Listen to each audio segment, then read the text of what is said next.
Hi வணக்கம். இன்னைக்கு பார்த்தீங்கன்னா மகாநதி சீரியல் இன்னைக்கான எபிசோடு தாங்க பார்க்க போகிறோம். அதுக்கு முன்னாடி என்னோட சேனலை சப்ஸ்கிரைப் பண்ணி வச்சுக்கோங்க. வாங்க கதைக்குள்ளே போகலாம். இப்போ பார்த்தீங்கன்னா காவேரி என்ன பண்ணுறாங்க, கங்காக்கும் யமுனாக்கும் ஃபோன் பண்ணி இந்த மாதிரி நடந்ததெல்லாம் சொல்கிறாங்க.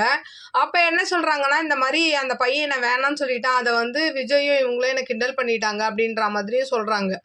அடுத்த சீன் என்ன சொல்கிறாங்கன்னா, இந்த மாதிரி வந்து விஜய்க்கு வந்து அந்த பொண்ணை நான் தான் பார்த்து வச்சேன், ஆனால் ஏன் தெரியல அந்த பொண்ணுக்கிட்ட பேசினா எனக்கு கடுப்பாகுதுன்ற மாதிரி சொல்லும் போது, அப்போது கங்கா சொல்கிறாங்க, நான் சொல்லட்டுமா, ஏன்னா விஜய் வந்து உனக்கு பிடிச்சிருக்கு அப்படின்ற மாதிரி சொல்லும் போது, சீச்சி எனக்கு அவரை சுத்தமாக பிடிக்கல, இது விஷயமா நான் அப்புறமா பேசுகிறேன்ற மாதிரி ஃபோனை கட் பண்ணிடுறாங்க.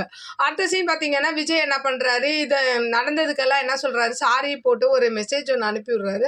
அதை அவங்க பார்க்கவே இல்லை. அடுத்த நாள் காலையில் தான் பார்க்குறாங்க. இருந்தாலும் சரி இவங்க கிட்டேருந்து ரிப்ளை மெசேஜ் வரலன்னு சொல்லிட்டு இவர் என்ன பண்ணுறாரு, விஜய் வந்து சாரி பலூன்லாம் எடுத்துகிட்டு வந்து வீட்டில் வந்து சாரி சொல்கிறதுக்காக வெயிட் பண்ணுறாரு. அதை பார்த்த காவேரி வந்து கடுப்பாகி கத்த ஆரம்பிக்கிறாங்க. நீங்கள் என்ன சின்ன பிள்ளை மாதிரி நடந்துக்கிறீங்க, அப்படி இப்படின்னு கத்த ஆரம்பித்து இனிமேல் இந்த வீட்டு பக்கமே வராதிங்க அப்படின்ற மாதிரி விரட்டி விட்டுறாங்க. அப்புறம் வந்து அவங்க கொடுத்த பலூனையும் அவர் முன்னாடியே தூக்கி போட்டுறாங்க. ரொம்ப கஷ்டமா விஜய் அங்கேருந்து ஒரு மாதிரி அப்படியே நடந்து வெளியில் வராரு. அப்படியே இன்னைக்கான எபிசோடு முடிக்கிறாங்க. பார்க்கலாம் நாளைக்கு என்ன நடக்குதுன்னு பார்த்துட்டு நான் உங்களுக்கு ரிவ்யூ கொடுக்குறேன்.